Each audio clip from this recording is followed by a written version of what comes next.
This is the Sevenoaks Panto Podcast. This is the brand new Sevenoaks Panto Podcast. This is like a joke episode. It's not a real episode. You don't even have to listen to / watch this one because our special guest for this episode is the head of Spacebar, Ollie Chugg. Hello. How are you, Ollie? I'm good. Would you like, first of all, to explain what head of Spacebar is? Because it's not actually a real job in the theatre world.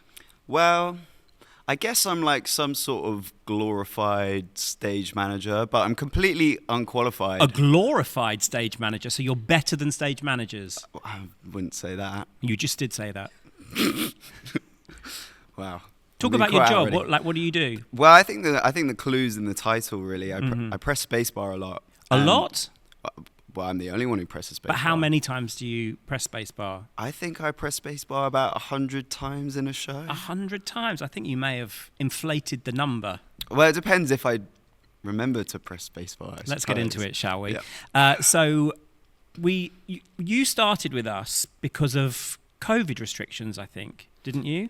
Like, we needed people to work on the show that wouldn't come into our bubble. Yes. What year was that? What did you do? So in 2021, Treasure Island, because of COVID restrictions, people kept having to isolate, and I think you ran out of follow spot operators. There was no one. We just needed so many people. Yeah, and so I got the call being like, do you have COVID? If not, can you come and Can you follow please spot? come and follow spot? And yeah. 2021 was the hardest thing I think I've ever done because we were trying to keep a show going, and the restrictions were like, I remember I didn't think I even met you that year. I don't think you knew I did it until Did the I? year after. Because we were keeping so far away from anyone that wasn't in our bubble, and Boris Johnson was like maybe going to shut everything down on Christmas Eve and then maybe on Boxing Day. And I remember Simon, the other producer, coming into my dressing room to say, the year that you joined us, if Boris shuts us down on Christmas Eve, we're going to lose £70,000.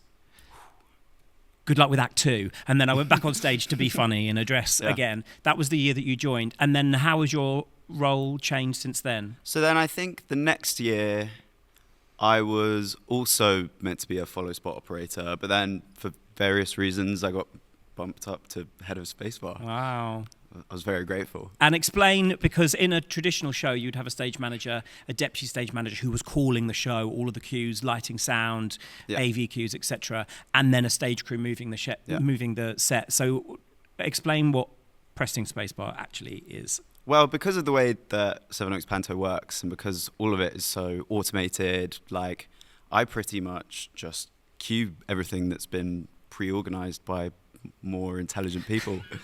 Because there are thousands of cues. I think there are maybe 1,000 AV cues. I'm looking at Simon because he's behind the camera. And hundreds and hundreds and hundreds of lighting cues, of which within those cues there are automated follow-ons. So probably, again, 1,000 lighting cues. But all of that is just down to you pressing spacebar at the beginning of a song. Yeah.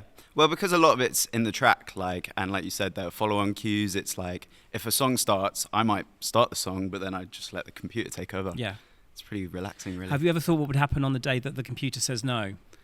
I feel like it's been touch and go a couple of times, and that's when I really start to panic because, like I feel like I've already said, I'm not that qualified. Well, none of us are. But you have been with us actually a long time now, and you are kind of part of the family. And what you represent is everyone that the audience don't see, like our creative team. They see their work, but you are. It's a little not thankless, but it's the less glamorous end of what we do.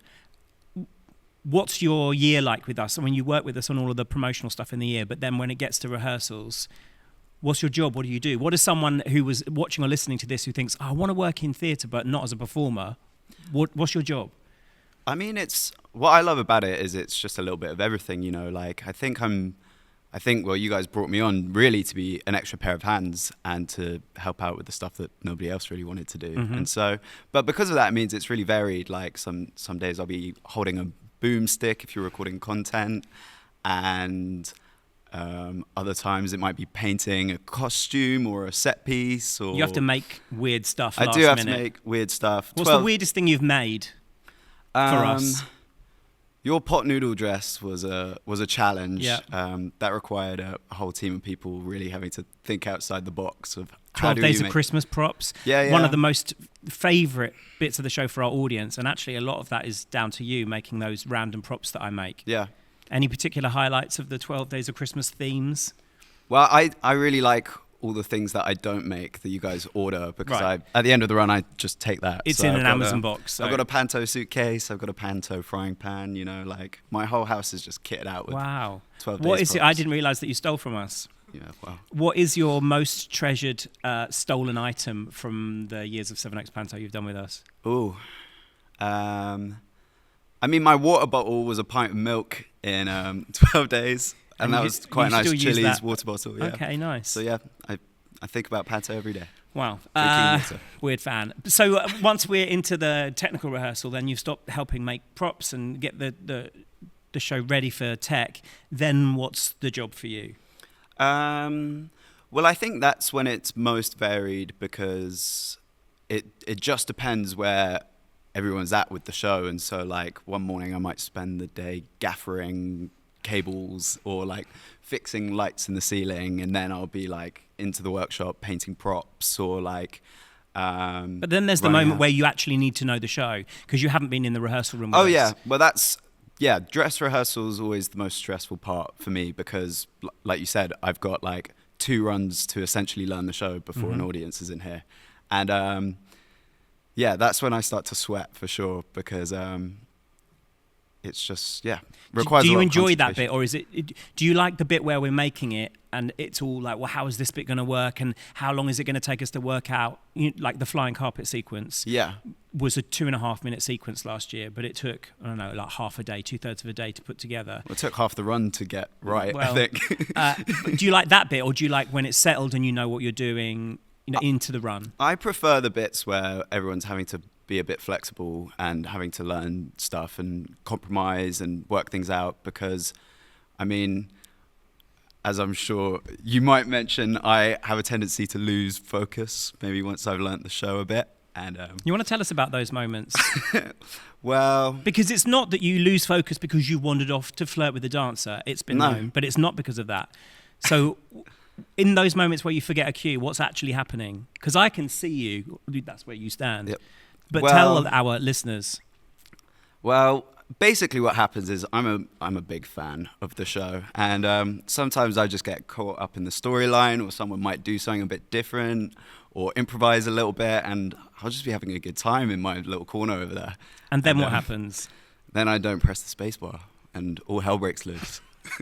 Can you give us some examples of when you've forgotten to press spacebar? I think it's mainly happened in ghost routines, and because everything's automated and we have a big video wall, like there's no ghost when I. Nothing happens. Yeah.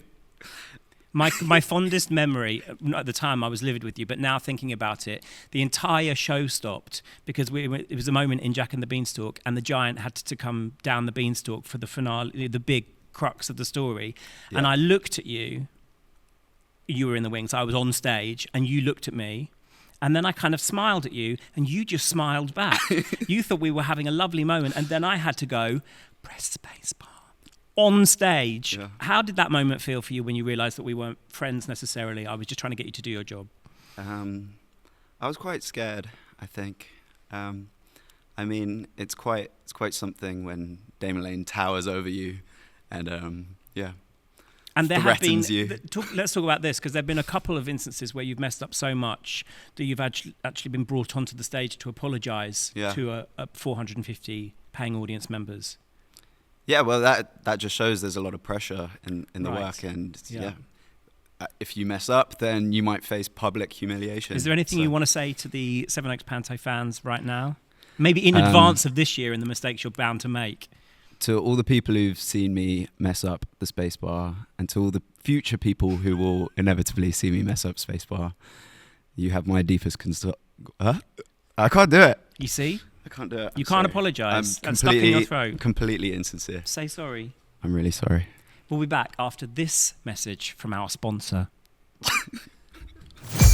It's the Sevenoaks Panto Podcast at SevenoaksPanto.com. This podcast is brought to you by Prime Aesthetics Sevenoaks. So if you've got a face full of wrinkles or when you're walking down the street, everyone says, look at them, they're really ugly. You should probably start taking your skincare more seriously. Go to primeaesthetics.co.uk. Do you moisturize? I don't. It's the Sevenoaks Panto Podcast at sevenoakspanto.com. Thank you for that message from our sponsor, and welcome back to the Sevenoaks Panto Podcast. Quick fire round. Let's Are do you it. ready? I think so. Ollie, standout principal performance since you've been with us. Which principal character, which actor has given the most enjoyable performance for you? I think it's got to go to Billie Hardy. In which show? Well, I think she's a champ, and no matter what state she comes in the morning, she always gives a stellar performance. What do you mean? What state she comes in the morning? Well, there've been a couple of it's Christmas, people celebrate. Okay. And, Are you saying that she's unprofessional? oh no, because this is my point. She, no matter what's gone No on the night matter before, the mess that she's in. she will get on stage and she'll give it 100%. And which was her best performance? Because you worked with her on Alice in Wonderland and Snow White and Aladdin. I mean, my favorite moment was every time her and Jordan were on stage last year, and throughout the run, When they didn't say any lines. they just couldn't get through scenes together. Because, Thanks, Billy. Your favourite storyline, your favourite story for a panto so far? I love Jack and the Beanstalk Mm-hmm. because it's just so silly, and it's a little bit more self-contained, and I think I love all the family aspects. as Yeah, well. I love it. I think it's my fun. second favourite, but I love it. What's your favorite? My favourite is Dick Whittington, Oh, really? which we did the very first year, 2009. Then we did it for the 10th anniversary, and if we live long enough, we'll do it for the 20th anniversary in 2 years' time. Ooh. I love it. Your favourite song or medley? And you've heard a lot of them. I'm going to throw out a bit of a rogue one, but Mm-hmm. the Crusaders, Street Life, Farm Life. Farm Life. Okay, Yeah. Street Life rewritten to Farm Life Yeah. with my brilliant lyrics. I love Okay, that one. good. Yeah. Good. Banger. All right, interesting. Because you are a musician in training, Yeah. you're at college. Where Indeed. are you studying? I am studying at the Guildhall School of Music and Drama. And it's a fancy course, right? Not that many people are allowed. no, it's a tiny it's a year. pretty small course. What's it called? Electronic music production, specializing in pop music production. And you're a bass player. Yeah, I'm quite irritated that we never employ a bass player. I just feel like who wouldn't love to see live bass in Panto? Just do it on a keyboard. What three things do you make our shows unique? What makes Sevenoaks Panto what it is? Well, I love the technical side of things, the multimedia aspect. Simon does such an amazing job with all the video wall stuff. And I also like that, I don't know, I feel like with Panto, you could imagine it feeling like there was a threshold on what you could achieve, but every year I come back and it's like, no, we're gonna push that limit. And Yeah. I think that's awesome. Mm-hmm. What was the question again? Three things that make us special. Okay. And you could only think of two. I thought that was one, to be honest. What keeps you coming back? Because you are actually a very talented musician and a composer and a DJ. So you're busy. You've got a lot of stuff on, and giving up your Christmas, which is what we all do. Yeah. We don't have a conventional Christmas like other people. What brings you back every year? The drinking culture. Because you have a water bottle from us, so we all stay yeah. hydrated. The health thing that we all push. Naturally. Is that what you meant? Yeah. Shout out Prime Aesthetic. Shout out Prime Aesthetic. One thing that you'd love us to do that we never have. Live bass. This podcast episode is irritating me. Is there something, and let's hope, is there something you've learned working on Panto that you feel like you're going to take into the rest of your career? Yeah, I think. I think working with such a tight team and realizing that everyone has such a specific role to play in it, and while we all get on and it's a lovely environment, everyone is also a cog in the machine that makes it happen. And so it's made me really appreciative of everyone's different roles and the fact that everyone comes into this space and contributes a percentage to the overall show. And what's your percent? Pretty low, I'd say. Let's give it a number. I don't know, 6. 6%? Yeah. I agree. You can ask me some questions to finish off. Okay. What's it like for you? Because obviously you wear many hats and wigs. In this show, being the director, the producer, and Dame Elaine. Like, how is that difficult? Like, knowing which role you're playing within. It is a lot. Where it's, where the casts get broken in a normal show, I'll be like, okay, the director says, we're going to have a break now and let the tech team do their thing. Yeah. And then I put my lighting designer hat on and I sit in the auditorium and light for 6 hours. If I'm the director and I think, this scene doesn't really work because it's not written that well, I wrote it. So if it's too long, too short. So it is a challenge, but it's the only thing I do because I have a very busy brain in the year where every part of my brain is busy with something. And actually because of that, it's actually quite freeing. It's almost relaxing because my brain is busy. I know that there's all of this stuff to do. There's something from the moment I wake up, if my alarm goes off at 7 a.m. because I need to get into the theatre for 8:15, 8:30 to start lighting, and lines in my head and costume changes in my head. So yes, it is a challenge, but in an odd way, it's not, because I have to do all of that stuff. So there's no question of not doing it. For sure. So it just feels normal. Yeah. Okay. And so I feel like you love a good medley. Mm-hmm. You're famous for it. Mm-hmm. And often the chosen artist or musician for a medley is marking their passing. Can be. George Michael, Yeah. we did after he passed. Tina Turner, which is one of my favourites. Yeah, that was a good one. Yeah. So we're just waiting for people to die. well, yeah, like who are you secretly hoping might, kick the bucket? Ooh, gosh, what a horrible question. I mean, like, if someone like Elton or Tom Jones went, we would have to mark it, maybe not with a medley, but we would mark like Angie Stone last year. Yeah. I don't think anyone's ever put an Angie Stone song in that a was panto that was before. another banger.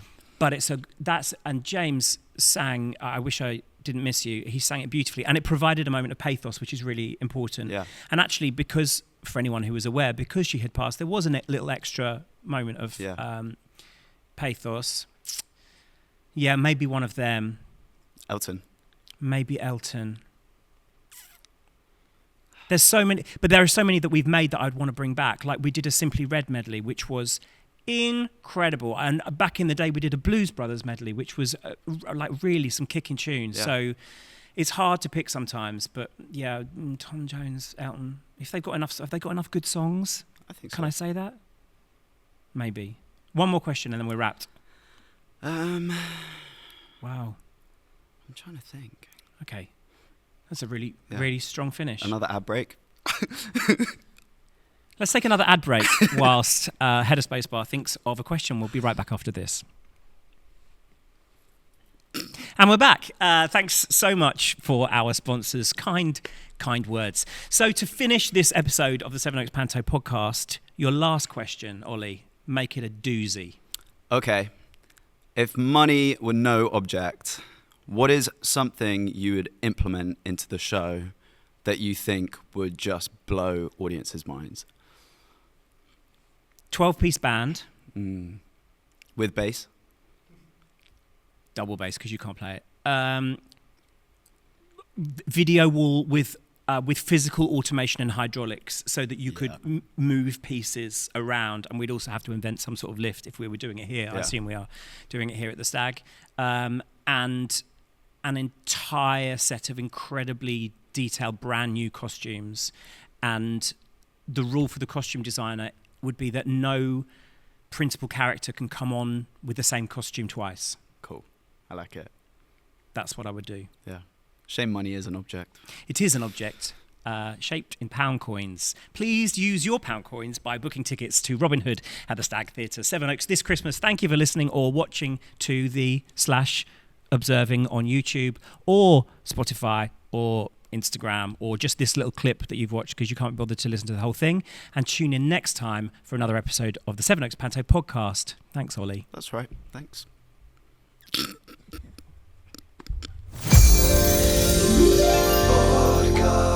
This is the Sevenoaks Panto Podcast.